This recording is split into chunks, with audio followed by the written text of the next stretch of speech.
أعوذ بالله من الشيطان الرجيم بسم الله الرحمن الرحيم إن الحمد لله نحمده ونستغفره ونستعينه ونستغفره ونؤمن به ونتوكل عليه ونعوذ بالله من شرور أنفسنا ومن سيئات أعمالنا من يهده الله فلا مضل له ومن يضلل فلا هادي له أشهد أن لا إله إلا الله وحده لا شريك له وأشهد أن محمدا عبده ورسوله أعوذ بالله من الشيطان الرجيم بسم الله الرحمن الرحيم يا أيها الذين آمنوا اتقوا الله حق تقاته ولا تموتن إلا وأنتم مسلمون يا أيها الناس اتقوا ربكم الذي خلقكم من نفس واحدة وخلق منها زوجها وبث منكم رجالا كثيرا ونساء واتقوا الله الذي تساءلون به والأرحام إن الله كان عليكم رقيبا يا أيها الذين آمنوا اتقوا الله وقولوا قولا سديدا بسم الله الرحمن الرحيم والصلاة والسلام على رسول الله وعلى صحبه أجمعين السلام عليكم ورحمة الله وبركاته. Бүгінгі тема бола дағуатның ахаметі деген темасы. Нәрсе ол дағуат үндеу. Нәрсеге үндеу Аллах Тағаланың диніне үндеу. Аллахның диніне үндеуінің ахаметі деген. Мұны енді ғалимлар әйтәләр, мухимнарның иң мухимы саналады динге үндеу. Бик мухим. Ваҗибларның ваҗибы дип әйтәләр. Ягъни мәҗбүри дигән сүз динге үндеу. Һәм иң бийек Аллаһка якынаюнан санала. Иң бийек курбаннан санала. Һәм шушы дәгъват сәбәпле, ягъни дингә үндәү сәбәпле кешеләрнең хәлләре яхшыра. Җәмгыять төзәлә. Әгәр дә дәгъват юк икән, дингә үндәү юк икән, җәмгыять аска таба тәгәри.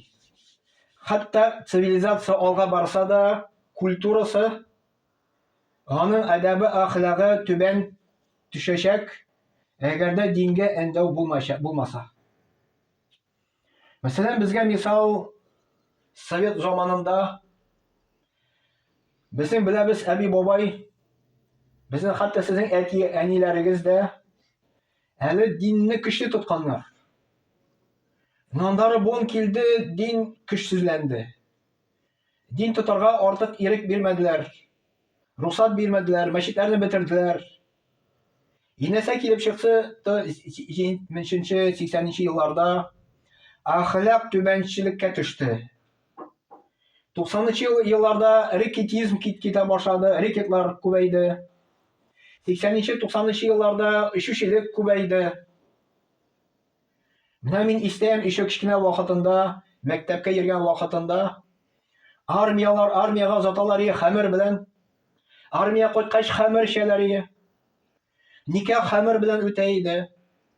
Туйлар хәмер белән үтә иде, аракы белән үтә иде. Күрдек нинди дәрәҗәгә төшкәннәрен. Аракы эчеп, кемдер үлеп китте, туктый алмыйча, кемдер туктады акылга кереп. Нандары әлхәмдүлилләh 2000 елларда уже әкрен-әкрен дин ачыла башлагач, кайбер авылларга дин керә башлагач, дингә энди башлагач, әкрен-әкрен аракы да бетә башлады, шүчелек тә бетә башлады. Ни сәбәпле шулай? Чөнки дингә эндәү сәбәпле шулай.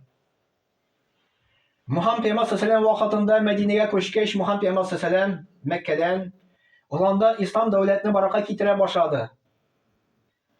Әле хәмер турында әле бер нәрсә инмәде. Мөхәммәд пәйгамбәр саллаллаһу кешеләрнең иманнарын тәрбияләде, әхлагын тәрбияләде. Яндары постепенно хәмер турында харам дигәч, полностью бөтен Мәдинә шәһәре аракыны алып, читкә чыгардылар, түктеләр. Ничек шулай килеп чыкты Мөхәммәд пәйгамбәр саллаллаһу? Совет заманында Горбачев вакытында тырыштылар сухой закон кертергә, но килеп чыкмады. Брашка эчә башладылар, тройной одеколон эчә башладылар. Чөнки күңелдә иман булмады. Иң беренче Мөхәммәд пәйгамбәр саллаллаһу иманны тәрбияләде. Иман Аллаһка ышану, намаз уку, роза тоту, Kıyamet günde cevap birese deyip, onları bana ol постепенно bitti. Elhamdülillah. Allah subhanahu teala ayette وَمَنْ أَحْسَنُ قَوْلًا مِمَّنْ دَعَا إِلَى اللّٰهِ وَعَمِلَ صَالِحًا وَقَالَ إِنَّنِي مِنَ الْمُسْلِمِينَ. En görkem sözlerden Allah Teala ayette, Allah Teala'ga indov deydi. Ondan da görkemrek söz var mı dedi. Biz ne degene söz söylemesek en görkem söz Allah'a indov ekan. Allah Teala o'zining kitobida shunday deb aytdi.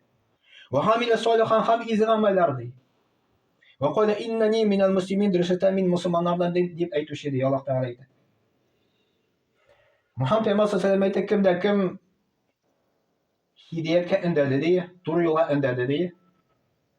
Shu kishi to'g'ri yo'lga bosdi ekan, onun ecri deydi sana barashaq deydi. Onun kiminmeyecek deydi. Mesela sen kishini indadi namozga, meşitke yeri boshla, namozga bosdi. Ko'p o namozni o'qiy, savobi sana yoziladi. 10 kishini dinga tortding ekan, seni orqali 10 kishi keldi ekan, 10 kishining namozning savobini senga barashaq. Har namoz o'qigan sayin. Urosaga indadi ekan, har urosa tutgan sayin senga savobi barashaq. Ikkinchisinchi Muhammad Peygamber sallallohu alayhi vasallam aytdi, kim adashuga indadi deydi. Ko'p kishilar shu adashu yo'lda boradi, gunohisi senga yoziladi. Adashu yo'lga indadim. Ota kishisi masalan o'zining o'g'lini uyratdi aroq ichishga. Ko'p bo'l aroq ichishi gunohisi o'g'lina da, atisina da barashaq, faqat ular tavba qilmayashaq. Tavba qilsa, Allohdan g'afur so'rasa bo'lmaydi gunohisi. Alloh taolo g'afur etadi. No tavba qilmasalar, o'lib ketsalar, shuni Alloh saqlasin. Anara Muhammad Peygamber sallallohu alayhi vasallam kimda kim sening orqali dinga kelsa deydi, u qizil dindan da xayrliq deydi. Ya'ni bu kunda qizil diya degan so'z ol Mercedes bilan bir qiymatli mashina. Qur'onda dinga indov bo'yicha bir ko'p oyatlar keladi. Hatto oyatlar ko'rak, urazadan da ko'rak, hojdan da ko'rak oyatlar bor bu dinga indov bo'yicha. Hatta uraza tutuv, hoj qiluv ol dinning tilaklari bo'lib sanaladi. Ammo dinga indov bo'yicha ol andan muhimroq ekan. Nisaga chaqirasiz, nisaga payg'ambarlar chaqirdi. Tüp negizlar en birinchi tavhidga chaqiruv, Alloh taolaning bir deb tanuvga chaqiruv. Ikkinchisi payg'ambarlikning tanuvini chaqiruv. Biz aytamiz la ilaha illalloh birinchi, ikkinchisi Muhammad rasululloh. Allohdan boshqa iloh yo'q, Muhammad Allohning elchisi deydi. Bu dinning sami asli. Kimda kim la ilaha illalloh Muhammad rasululloh deb aytayki, Muhammad Peygamber sallallohu alayhi vasallam aytdi, uni o'rni jimoqda bo'ladi inshaalloh. Bizning üstümüzde kishilarni ijmoq yo'lina indov. Uchinchisi o'lgandan so'ng tirilishga ishonuvga indov. Shu ish asl. Alloh taolani bir deb tanuvga, ikkinchisi payg'ambarni tanuv, uchinchisi o'lgandan so'ng tirilishga ishonuv. Mana uchinchisi o'zi ko'p kishilarda problema. Kim onda borib qaytgan, kim onda ko'rgan deb aytuvchilar da bor. Kim shulay aytay ekan, u o'zi shiklana degan so'z. Shiklana degan so'z o'zi dindan chiqib ketdi degan so'z. Kufrlikka tushdi.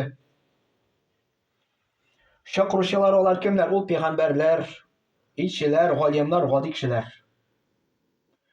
Har zamonlarda da kishilar endi millatga qaramasdan, tantislarga qaramasdan, maddiy hollarga qaramasdan, shaxsiy sifatlarga qaramasdan islom chaqiruviga muhtoj. Allah Teala Qur'oni Karimda aytadi: "Va laqad ba'athna fi kulli ummatin rasul an ya'budulloha va yajtanibut taghut." Biz har bir ummatga deydi, har bir xalqqa elchi jibardik deydi. Ular Allohga tobinamiz deb aytdilar deydi. Ham shaytonga tobinamiz deb aytdilar deydi. Ya'ni ko'p Allohga tobinamiz, ya'ni Allohga g'ana tobinamiz, ko'p ilohlarga tobinamiz deb aytdilar. Allah Teala şular bizga misol aytib keltiradi Nuh payg'ambarni. Va laqad arsalna Nuhan ila qawmihi. Durustda biz Nuhni o'zining qavmiga jibardik deydi. Falabitha fihim alf sanatin illa 50 aama. Ham u o'zining qavmida bo'ldi deydi 1000 yil illanamagar 50 yildan boshqa deydi. Nuh payg'ambar 950 yil dinga indadi. Nechik indadi u? Qala Rabbi inni da'awtu qawmi laylan wa nahara. Nuh peygamber aytdi diye Allah Teala aytdi. Dürüstlükte min özümün kavmini indedim tünne dedi, gündüz dedi. Biz tünne yıkıyız, gündüz işleyimiz.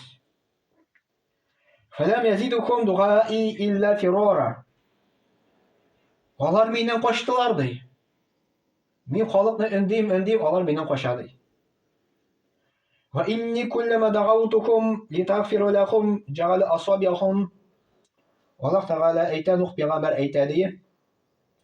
Min bit onlarını indedim, yarapmamalı sin onlarını gafı itsin için indedim diye. Min onlar için kaygırdım diye. No'larını seçediler diye. Barmakları bilen kulaklarını yaptılar diye min indegende diye. Onları min indegende kiyimleri bilen bürkendiler diye. Onları kirlendilerdik, yani kirlilik çıktı diye onların. Hem zor tekebürlükle tekebürlendiler diye. Onları Nuh peygamber de thumme inni da'awtukum cihara. Onları min onlarını aşık indedim diye. Thumme inni a'lantu. Onları min ilan etip indedim diye. Yani ilan etip halkını jil bir jelge. Kulka bula meşitke koyda bolsa da. Hem yollarını ayırımda indedim diye. En kup indegen peygamber, kup yaşaytırgan peygamber, en sabır peygamberlerin birisi sanala ol Nuh peygamber. Nişe kişi yerde deyip uylıysiz 950 yıl indep 80 nişe kişine. 80 nişe kişine. Muhammed Peygamber sallallahu 13 yıl indede tavhidka, la ilahe illallah'a 13 yıl 40 nişe kişi yerde. Biz aytamiz mesela meşitte indiybiz halık komanda yok ki manda kilmi. Ona sebebi var elbette. Sebebi var manda indi Hazret kengene tugul manda kişi özünün gaylaya kaytıp gaylada da indirge tiyiş şuşa dinge. Onlara Allah Teala bizge misal etip getire Yusuf peygamberini. Yusuf peygamber bile biz oturdu türmede 3 yıldan alıp 9 yıla hatlı примерно. Kimler aytır 7 yıl oturdu deyip.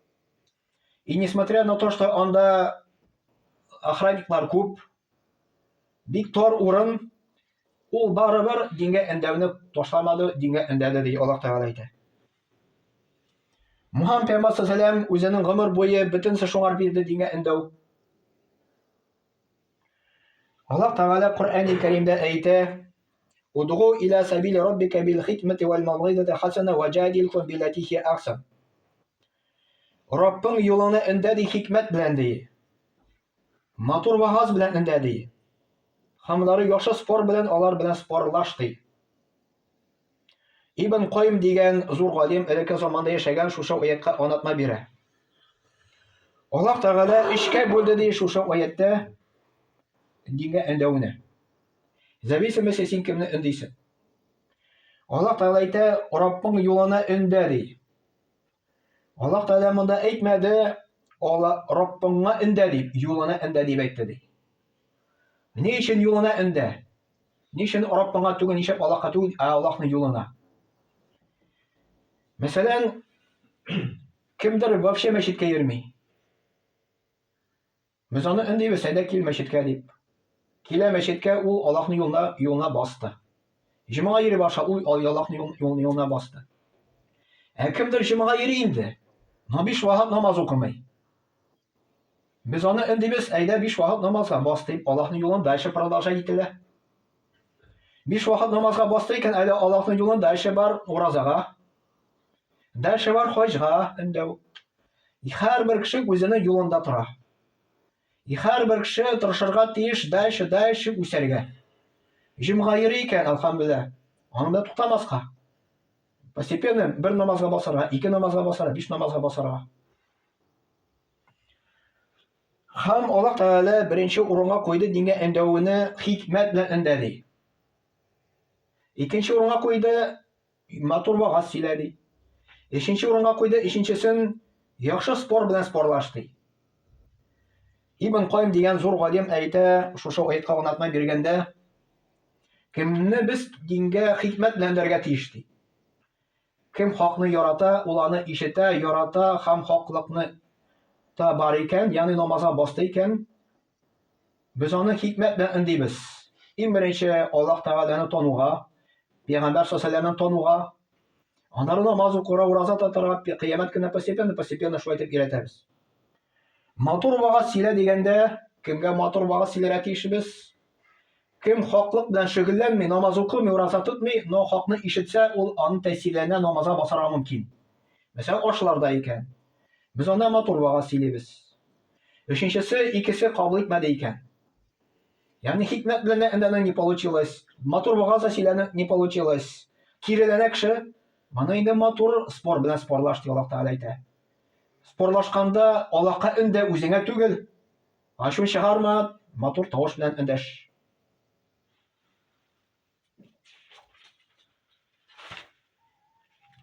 Аннары Мухаммад пәйгамбәр саллаллаһу Аллаһ Тәгалә әйтә иң беренче кемне өндәргә.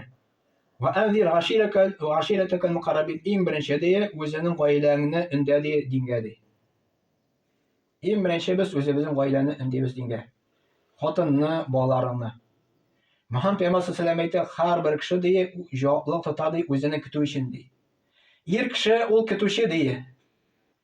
Ул җаваплылык тота үзе өчен, хатыны өчен, балалар өчен. Ул өндәргә тиеш хатынны, ул өндәргә тиеш балаларны. Инде ул постоянно булырга тиеш. Бер өндәнең туктау түгел. Мухаммад пәйгамбәр саллаллаһу шушы аят иңгәч, үзенең якын туганнарын өндә дигәч, Мухаммад пәйгамбәр саллаллаһу җиде туганнарны. Я Фатима ди. Үзенең кызына мөрәҗәгать итте. Я София дип. Я Бани Абдул-Мутталиб дип. Аллаһ Тәгалә каршында мин сезнең өчен бер нәрсә бирә алмыйм ди. Дөнья өчен сорагыз ди, бирәмен ди, но Аллаһ каршында ди мин сезнең бер нәрсә эшли алмыйм ди. Ягъни кыямәт көнендә мин пәйгамбәрнең кызы, мин пәйгамбәрнең туганы дип аклана алмый кеше намаз укымаса. Анда уже связьләр анда юк. Туганның связьләре юк анда. Беркемгә дә ярдәм итә алмый, иллә мәгәр үзе генә. Кыямәт көндә Мухаммад пәйгамбәр саллаллаһу әйтте, я кызым ди, мин сиңа бер ни булыша алмыйм, бер нәрсә белән дә ди.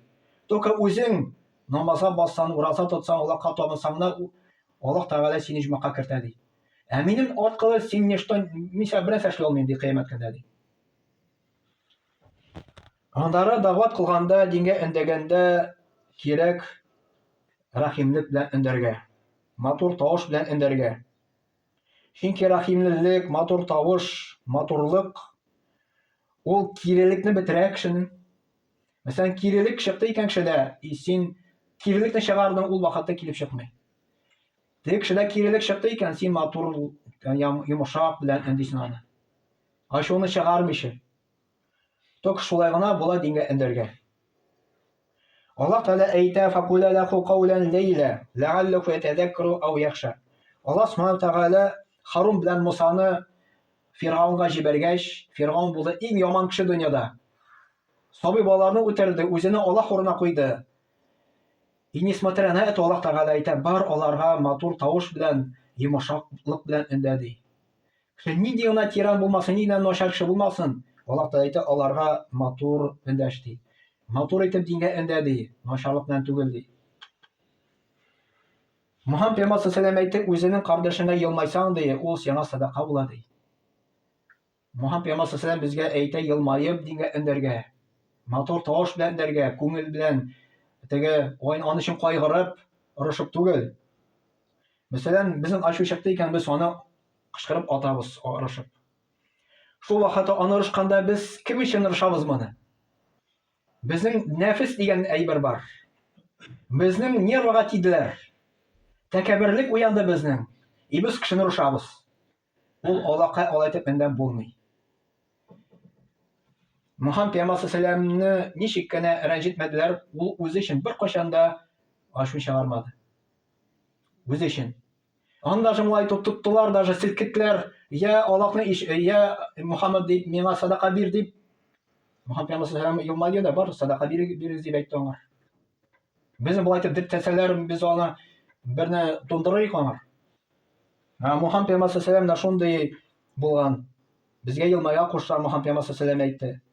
Yılmаю ул күңелләрне ача, ул мәхәббәтне күрсәтә. Һәм йылмаю ул инде мәсәлән разлукадан ярагайта дип килә. Шейх Ислам Ибн Таймия шулай дип әйткән.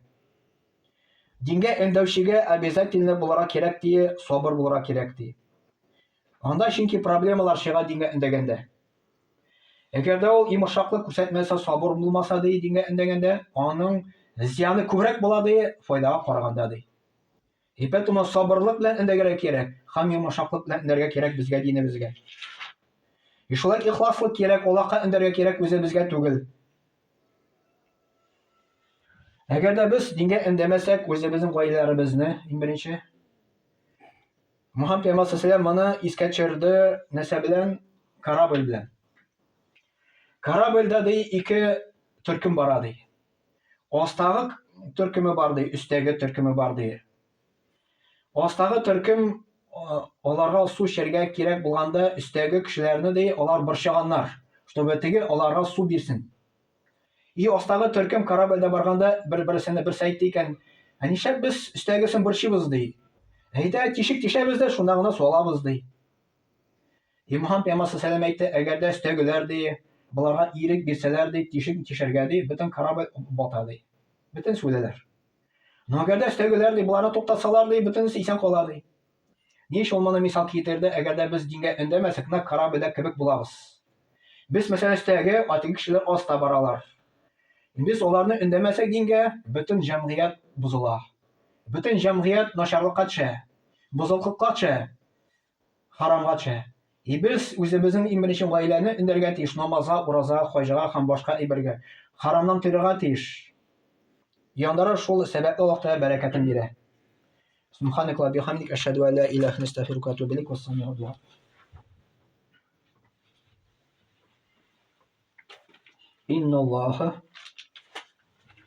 إن الله وملائكته يصلون على النبي يا أيها الذين آمنوا صلوا عليه وسلموا تسليما اللهم صل على محمد وعلى آل محمد بعدد من صلى وصام اللهم بارك على محمد وعلى آل محمد بعدد من قعد وقام وصل وسلم عليه وعلى جميع الأنبياء والمرسلين وعلى ملائكتك المقربين وعلى أهل طاعتك أجمعين من أهل السماوات والأرضين وارحمنا واحشرنا معهم برحمتك يا أرحم الراحمين اللهم ارحم الخلفاء الراشدين وأمراء المدينة الذين قضوا بالحق وكانوا يعدلون اللهم اغفر للمؤمنين والمؤمنات والمسلمين والمسلمات الأحياء منهم والأموات إنك مجيب الدعوات ورافع الدرجات ومنزل البركات وقاضي الحاجات برحمتك يا أرحم الراحمين اللهم انصر من نصر الدين واخذل من خذل الدين عباد الله إن الله يأمر بالعدل والإحسان وإيتاء ذي القربى وينهى عن الفحشاء والمنكر والبغي يعظكم لعلكم تذكرون واذكروا الله العلي العظيم الحي القيوم يذكركم واشكروه يزيدكم واستغفروه يغفر لكم ولذكر الله تبارك وتعالى أعلى وأول وأعز وجل وأعظم وأتم وأكبر وصلى الله على نبينا محمد وعلى آله وصحبه أجمعين وأقيم الصلاة